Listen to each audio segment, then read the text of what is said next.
Hello, my name is Shannon Turner. I'm from Marsville, Indiana. Can you explain a little bit of the history of the oblique finger weaving? Yeah.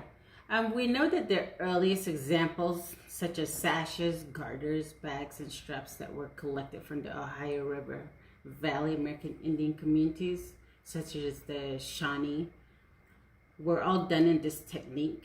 Almost all those examples date to the 18th century, but prior to contact, we have examples of material or cloth that were made using the same technique.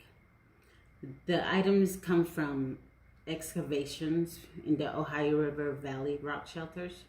The materials that those items were made of were most likely from dogbane, milkweed, stinging nettles, or possibly basswood bark. Do we know when items stopped being made out of native fibers and began to be made out of the wool fibers and the beads? No one really knows exactly when items began to be made out of wool and beads, but apparently it was after European contact. Wool yarn, along with the white beads, were both listed together on the trade list starting from the mid 18th century. The colors of blue, red, black, yellow, and green were often found on trade lists, and the original items collected had these same colors. Can you tell us who would have worn these finger woven items? Both the men and women wore most of these items. However, only the men would have worn shop bags. That was because they would carry all of the equipment they needed for their guns. The women did not wear shop bags, and there was no equivalent. The straps were mainly used for gunpowder horns worn by the men. Men and women both wore waist sashes, but differently. The men wore them over the top of their shirts or coats. Women wore them to hold up their wrap skirts, and the top was folded down over them, making them unseen.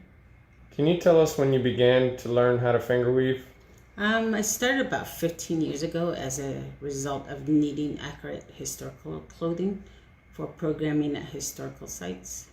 Can you tell us who taught you how to finger weave? I learned from two friends by the name of Mary Brandenburg and Todd Bittler, who are non-American Indian but are knowledgeable about what is known as the oblique finger weaving style.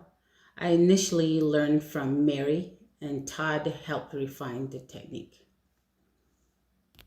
Can you tell us what these beaded designs represent or may mean? The designs are related a lot of times to creation stories. There's no one real design that is only used by a particular tribe or clan. That is evident in the fact that we see similar designs collected from different tribes or regions. Designs that are common are zigzag lines that can represent lightning, the diamonds that can represent the diamondback rattlesnake, and the upper and lower world design that represents balance. Can you show us the sash that you created for the cultural center? Talk a little bit about it. Yeah, I have this sash right here. I've been working on it. And like I said, it's been in short blocks since February. I created this pattern based on two original sashes. So we have a lot of diamonds and some zigzag in the patterns. So we have the center, and then we go off into the ends. So this has taken me quite a while. Like I said, again, we work in blocks. So this is the piece that I've been working on. And I've also taught my daughter finger weaving, and she's also been working on pieces herself.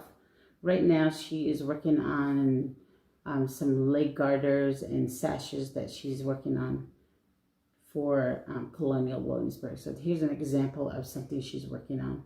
And again, we have the diamonds in there, and then a lot of the zigzag. And if you bring it over to the side, it also would represent the upper and lower worlds as well. That little division, and then how it's separated. Can you tell us how long it will take you to make a sash or a set of leg ties? Well, roughly, it will take me about 1 hour to weave an inch on a sash, but that always varies based on the complexity of the beaded designs and the width of the item. I basically weave in short blocks due to my full-time job as well. So some projects can take me anywhere from a couple weeks to a number of months, depending on the size. Is there any final thoughts that you'd like to leave the visitors with about this finger weaving style? Yes. Unfortunately, there's not many American Indian women or men who are finger weaving with this technique. I've been told there's a lady from the Cherokee Nation who finger weaves in the style, but I've never met her. But what I really hope to see is more interest from the Shawnee community to revitalize the style of finger weaving and use it to create items for use at the ceremonial grounds.